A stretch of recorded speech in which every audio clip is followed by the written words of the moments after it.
శుక్లాం బ్రహ్మ విచారసార పరమాద్యాం జగద్వ్యాపినీం వీణా పుస్తకధారిణీమభయదాం జాడ్యాంధకారాపహాం హస్తే స్ఫాటికమాలికాం విదధతీం పద్మాసనే సంస్థితాం వందే తాం పరమేశ్వరీం భగవతీం బుద్ధిప్రదాం శారదాం. శ్రీ మహాగణాధిపతయే నమః. శ్రీ మహాసరస్వత్యై నమః. శ్రీ గురుభ్యో నమః. జూలై మాసంలో గోచార ఫలితాలు ఎలా ఉన్నాయో తెలుసుకుందాం.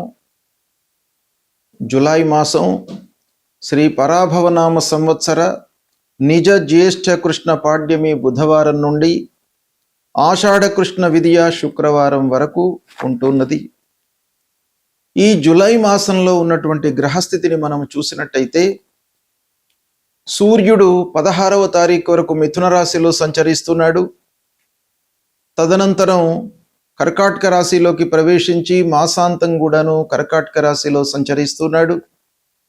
బుధుడు 7వ తారీఖు వరకు కర్కాటక రాశిలో సంచారం, తదనంతరము వక్రగతిగా మిథున రాశిలోకి ప్రవేశించి మాసాంతం కూడాను మిథున రాశిలో సంచరిస్తున్నాడు. శుక్రుడు 4వ తారీఖు వరకు కర్కాటక రాశిలో సంచరిస్తూ 4వ తారీఖు నుండి మాసాంతం వరకు సింహరాశిలో సంచరిస్తున్నాడు. కుజుడు నెల మొత్తం కూడాను వృషభ రాశిలో సంచరిస్తున్నాడు. గురువు ఈ నెల మొత్తం కూడాను కర్కాటక రాశిలో ఉచ్చ స్థితిలో ఉన్నాడు. ఇక శనీశ్వరుడు ఈ నెల మొత్తం కూడాను మీన రాశిలో సంచరిస్తున్నాడు. రాహువు కుంభరాశిలో సంచరిస్తున్నాడు. కేతువు సింహరాశిలో సంచరిస్తున్నారు. ఈ విధంగా ఈ ముఖ్యమైనటువంటి గ్రహాల యొక్క సంచారము ఈ జూలై మాసంలో ఉంది. ఈ గ్రహస్థితిని ఆధారంగా చేసుకొని ఈ సంచారము ఎలా ఉంటుంది 12 రాశులలో జన్మించినటువంటి వాళ్లకు అనేటువంటి విషయాన్ని మనము తెలుసుకుందాం. కుంభరాశి వారికి జూలై మాసంలో గోచార ఫలితాలు ఎలా ఉన్నాయో తెలుసుకుందాం. ముఖ్యంగా కుంభరాశిలో జన్మించినటువంటి పురుషులకు ఈ మాసంలో గ్రహస్థితిని చూసినట్టయితే 16వ తారీఖు వరకు పంచమ స్థానంలో సూర్యుడు, తదనంతరం షష్టమ స్థానంలోకి ప్రవేశిస్తున్నాడు. మాసాంతం కూడాను షష్టమ స్థానంలో ఉంటున్నాడు. ఇది అనుకూలమైనటువంటి సంచారం.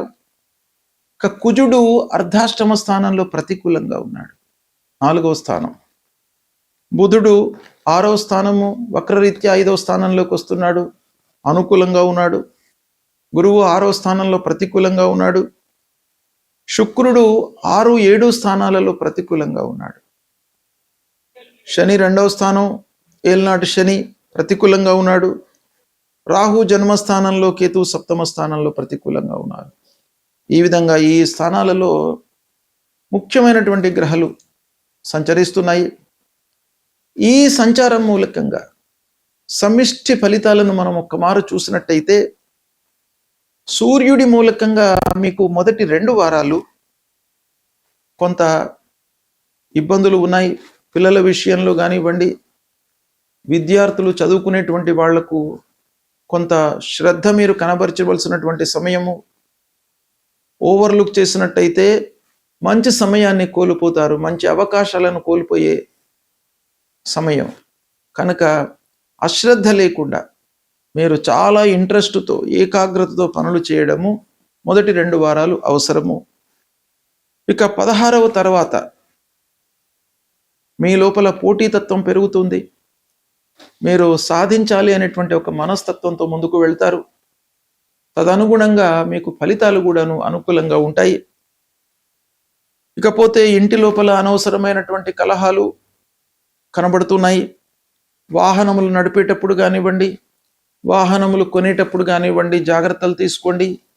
అనవసరమైనటువంటి రిపేర్లు ముందుకు రావడము, తద్వారా ఖర్చులు పెరగడము అనేటువంటిది ఒక పక్కన కనబడుతుంది. స్థిరాస్తులు, చరాస్తుల విషయంలో తొందరపాటు లేకుండా డాక్యుమెంటేషన్ సమయం లోపల మీరు కొంత జాగ్రత్తలు తీసుకోండి. ఇక ఉద్యోగస్తులకు మటుకు పని భారం పెరుగుతుంది. సంతృప్తి ఉంటుంది పనిలో, అయినప్పటికీ అదనపు బాధ్యతలు, పని భారం పెరగడం మూలకంగా కొంత ఆరోగ్యాన్ని నిర్లక్ష్యం చేస్తారు. పోటీ పరీక్షలకు మట్టుకు అనుకూలమైనటువంటి సమయము. కష్టానికి ఆలస్యంగా ఫలితం కనబడుతుంది ఈ మాసంలో కుంభరాశి వారికి. వివాహ ప్రయత్నాలు ముందుకు కొనసాగుతాయి. వివాహ ప్రయత్నాలకు ఆత్మీయులు, బంధువులు, సోదరులు అందరి యొక్క సహాయ సహకారాలు అందుతాయి. ఆర్థిక క్రమశిక్షణ ఈ మాసంలో చాలా అవసరము. కుంభరాశి రాశ్యాధిపతి 2వ స్థానంలో ఉన్నాడు, ధనస్థానంలో ఉన్నాడు. ఏలినాటి శని ప్రభావం ఉంది. కాబట్టి డబ్బు విషయంలో మీకు నియంత్రణ చాలా అవసరము. పొదుపుపై మనస్సు నిలపండి. రాహు మూలకంగా మీ లోపల భయభ్రాంతులను క్రియేట్ చేస్తాడు, కలుగుతాయి. కాబట్టి ప్రతి విషయానికి భయపడకుండా ముందు వెనక ఆలోచించి విశ్లేషించి మీరు నిర్ణయాలు తీసుకోవడము రాహు మూలకంగా చాలా అవసరం గనక అది చెయ్యండి. ఇక భాగస్వామ్యంలో వ్యాపారం చేస్తున్నటువంటి వాళ్ళు రహస్యంగా చేయకుండా ఓపెన్ అప్ అయ్యి మీరు పనులు చేసినట్టయితే చాలా మట్టుకు సత్ఫలితాలను పొందుతారు. ఐటీ రంగంలో ఉన్నటువంటి వాళ్లకు, డేటా సైన్స్లో ఉన్నటువంటి వాళ్ళు, ఇలాంటి రంగాలలో చదువుతున్నటువంటి వాళ్లకు బాగా కలిసి వస్తుంది. ఇకపోతే టెక్నాలజీ రంగంలో ఉన్నటువంటి వాళ్ళు, ఆ రంగంలో వ్యాపారం చేస్తున్నటువంటి వాళ్ళు మంచి అవకాశాలు ఉన్నాయి. విదేశీ ఉద్యోగాలలో పనిభారం మట్టుకు పెరుగుతుంది. ఉద్యోగంలో మార్పు కనబడుతుంది. ముఖ్యంగా ఈ మాసం లోపల ఓవరాల్గా చూసినట్టయితే కొంత కుంభరాశి వాళ్లకు 50% అనుకూలత, 50% ప్రతికూలత ఓవరాల్గా గోచరిస్తుంది. కొన్ని విషయాలలో మంచి ఫలితాలు ఉన్నాయి కాబట్టి దాన్ని సద్వినియోగపరచుకోండి.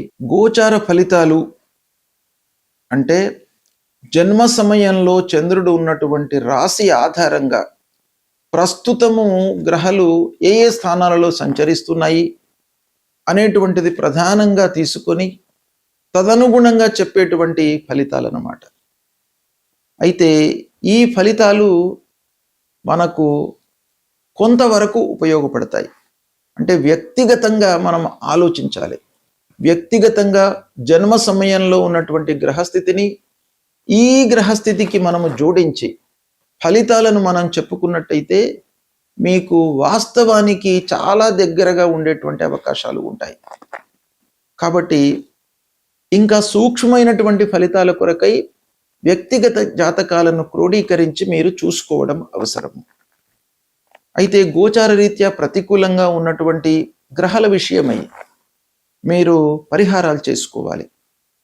ముఖ్యంగా శుభగ్రహాలు, అందున దేవగురువు బృహస్పతి ప్రతికూలంగా ఉన్నప్పుడు మనం తప్పకుండా పరిహారాలు చేసుకోవాలి.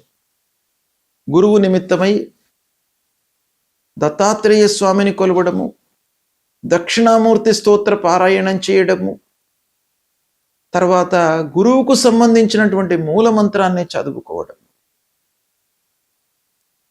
శనిగలు, పసుపు పచ్చ వస్త్రము ఇవి దానంగా ఇవ్వడము చాలా ముఖ్యం. గురువు నిమిత్తమై మీరు తల్లిదండ్రులను సేవించండి. ప్రతినిత్యం కూడాను తల్లిదండ్రులకు నమస్కారం చేసుకోండి. వాళ్ళ యొక్క ఆశీర్వచనం మూలకంగా మీకు గురువు యొక్క అనుగ్రహం కలుగుతుంది. ఇక రెండవది శనేశ్వరుడు. శని ప్రతికూలంగా ఉన్నప్పుడు మీరు శనికి సంబంధించినటువంటి స్తోత్రాలు, ఆంజనేయ స్వామికి సంబంధించినటువంటి స్తోత్రాలు చేసుకోండి. హనుమాన్ చాలీసా చదవండి. శనికి సంబంధించినటువంటి మూల మంత్రం నీలాంజన సమాభాసం రవిపుత్రం యమాగ్రజం ఛాయా మార్తాండ సంభూతం తం నమామి శనైశ్చరం అనేటువంటి ఈ మూల మంత్రాన్ని ప్రతినిత్యం కూడాను చదువుకోండి. నల్లని నువ్వులు, నల్లటి వస్త్రము, ఇనుప ముక్క, నువ్వుల నూనె ఇది దానంగా ఇవ్వండి. శనైశ్చరుడికి నువ్వుల నూనెతో అభిషేకం చేయండి. ముఖ్యంగా ఏలినాటి శని రన్ అవుతున్నటువంటి వాళ్ళు అష్టమ శని, అర్ధాష్టమ శని ఉన్నటువంటి వాళ్ళు తప్పకుండా ఈ తైలాభిషేకం చేసుకోండి. తర్వాత రాహువు, కేతువు ఈ గ్రహాలు కూడాను ప్రధానంగా మనకు ఫలితాలపై ప్రభావం చూపిస్తాయి గనక రాహు కేతుల నిమిత్తమై అమ్మవారిని పూజించండి, దుర్గామాతను పూజించండి. కేతువు నిమిత్తమై గణపతిని స్మరించండి, నిత్యము గణపతి దేవాలయానికి వెళ్ళండి, అమ్మవారి దేవాలయానికి వెళ్ళండి. ఇక ప్రధానమైనటువంటి గ్రహము సూర్యుడు.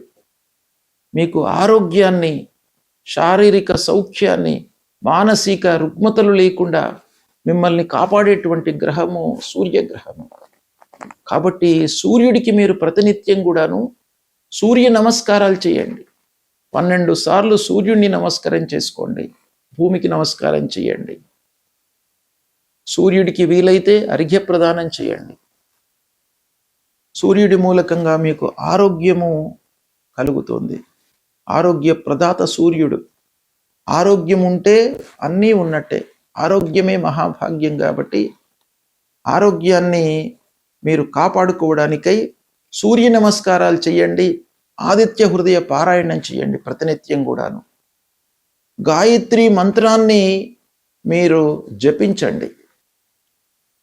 ఇవి చేసినట్టయితే మీకు గ్రహాల మూలకంగా, ఆ గ్రహాలు సంచరిస్తున్నటువంటి అరిష్ట స్థానాలు అంటే దుష్ట స్థానాల మూలకంగా జనించేటువంటి అరిష్ట ఫలితాల నుండి మిమ్మల్ని ఈ పరిహార మూలకంగా భగవంతుడు మిమ్మల్ని కాపాడుతాడు. ఇవి చేయండి, తప్పకుండా మీకు మంచి ఫలితాలు కలుగుతాయి. శుభం.